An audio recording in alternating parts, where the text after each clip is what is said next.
I know a lot of the conversation surrounding Stellar Blade has mainly been about ass. And I'm not gonna lie, I liked what I was seeing, but is the game actually good? Let's strip away all the fan service and the stupid political think pieces about it.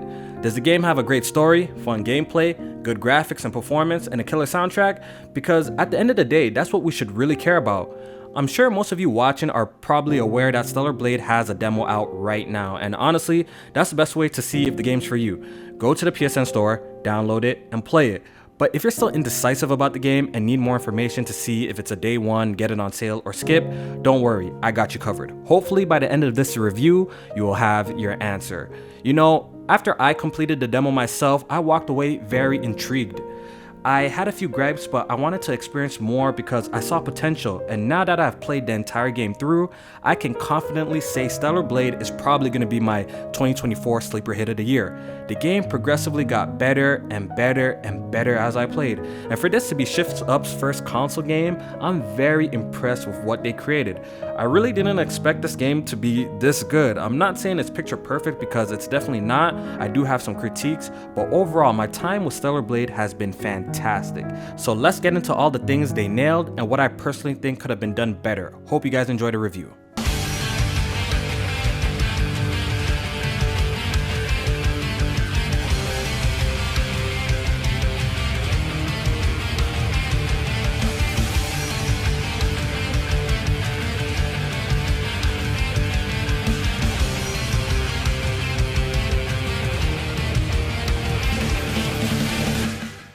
Stellar Blade takes place on a post-apocalyptic planet Earth. Alien invaders called Naytibas appeared out of nowhere and have brought humanity to the brink of extinction, forcing survivors to flee to an off-world colony in space. You play as Eve, a member of the 7th Airborne Squad from the colony, and you're tasked to reclaim Earth from the Naytiba. The story seems pretty straightforward, right? Well, it's not. Without getting into any spoilers, throughout your journey, you're gonna uncover some pretty insane revelations. The story was actually surprisingly good. I'm not gonna lie, I was fully preparing myself for a super mid-story thinking Stellar Blade was gonna be one of those games that the gameplay carries the experience, but it turned out to be a great sci-fi adventure. Eve being from the space colony and never knowing what life was like on Earth before the final war makes her interactions with people, locations, and relics from the past interesting. The game also has pretty good environmental storytelling, and there's lots of lore to discover. I wish I could talk about the game story a little bit more, but maybe in another video. I don't want to spoil anything. The game's premise reminds me a lot of Nier Automata. You could tell it draws a lot of inspiration from the game. Stellar Blade also has multiple endings. It took me a little over 50 hours to roll credits, but mind you, I did every side quest that was available. So you can beat the game in a much shorter time by focusing only on the main missions. So Stellar Blade is an action adventure with some light RPG mechanics. Initially, when the game was revealed, I was under the impression it was going to play more like Bayonetta or Devil May Cry by the way the trailers were cut. But the game plays more like Sekiro and Nier Automata if they did a fusion dance.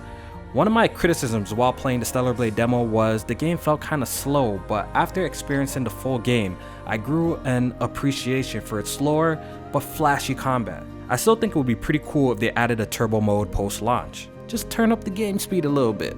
I beat Stellar Blade on hard, aka in the skin suit from beginning to end. As soon as the game started, this is what I did.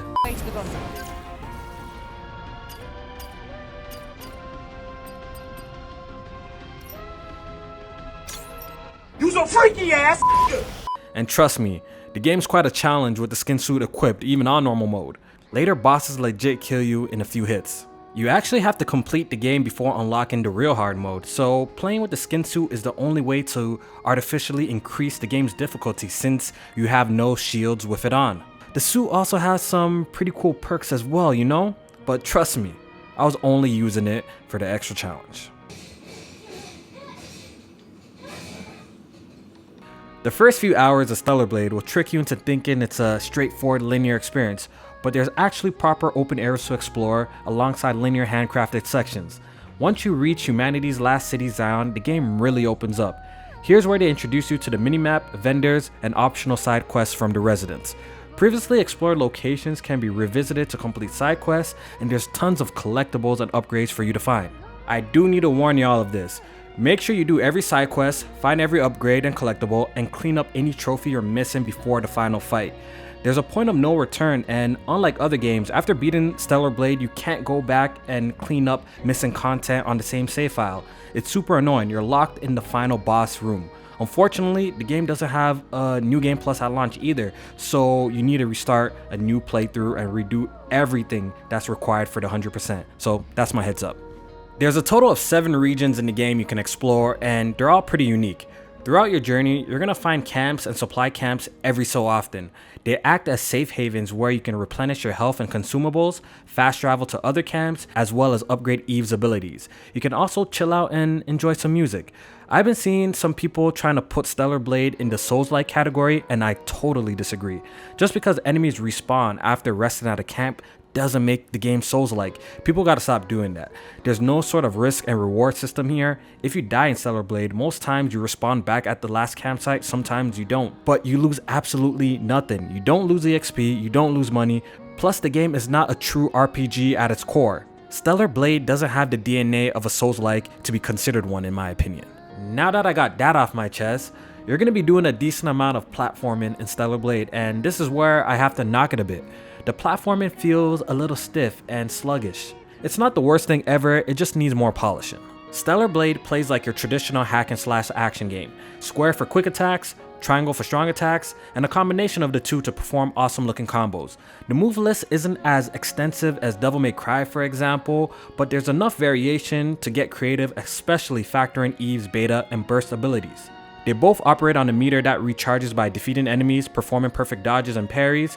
By pressing L1 for beta, R1 for burst, and one of the face buttons, you can unleash devastating attacks. Perfect dodges and parries is an essential piece to Stellar Blade's combat.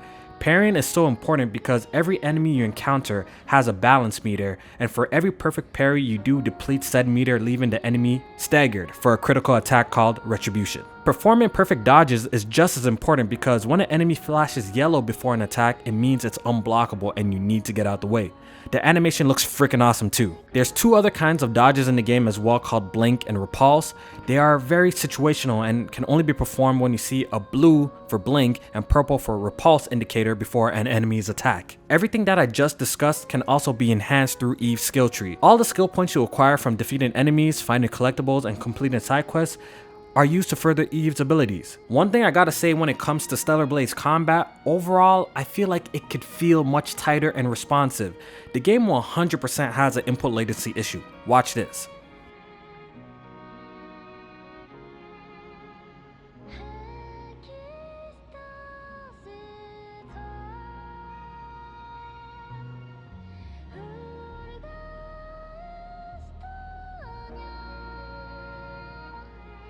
And yes, I have a pretty high-end TV and game mode is enabled. If the game was more responsive, it definitely would be a better experience. I found myself having to parry and dodge slightly ahead of the attack instead of as soon as the attack would hit. I'm not gonna lie, the input latency was bothersome in the beginning, but I quickly got used to the odd timing the more I played. I also feel like Stellar Blade needs better animation cancels as well. In the middle of performing some combos, I be getting hit when I know I stopped the combo to parry an oncoming attack. It can be frustrating at times. Eve also has a companion drone that can be used to scan environments for points of interest and range attacks. Your drone has a cool arsenal of weapons. You can also purchase combat items like landmines, grenades, and shot grenades to get the upper hand in battle. Despite its shortcomings, the combat in Stellar Blade is still really fun. The game has great enemy variety, 6 set pieces, and exciting boss fights. Alright, let's talk about all the dope customization options in Stellar Blade. So Eve has 2 exospine sockets where you can equip exospines that caters to your playstyle. For example, the beta trance type exospine I have equipped here specializes in improving Eve's beta skills.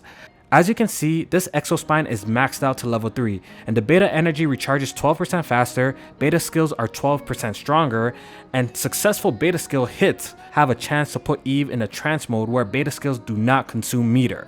Eve also has 4 gear slots where you can further improve her combat capabilities. You will naturally acquire exospines and gear as you progress through the game, but definitely don't skip out on the side content for the best ones. Fashion is a big part of the Stellar Blade experience. There's tons of nano suits to collect and craft, glasses and earrings to purchase. Hey man, some of Eve's outfits, whew! You can even drip out your drone, Adam, and Lily, the main supporting characters. Visually, Stellar Blade is a great looking game. It's not pushing any boundaries in the graphics department, but the art direction is straight up fire.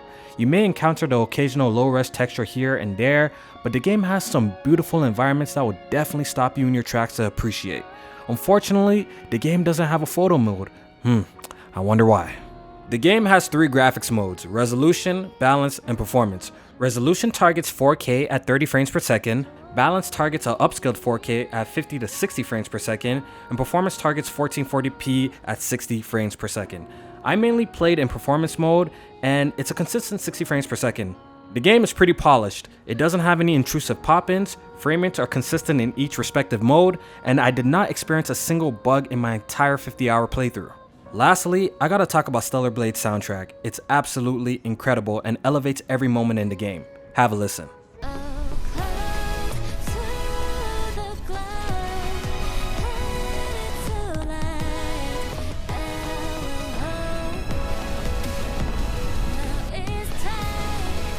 I need to search up who's responsible for composing this game because they did an absolutely incredible job.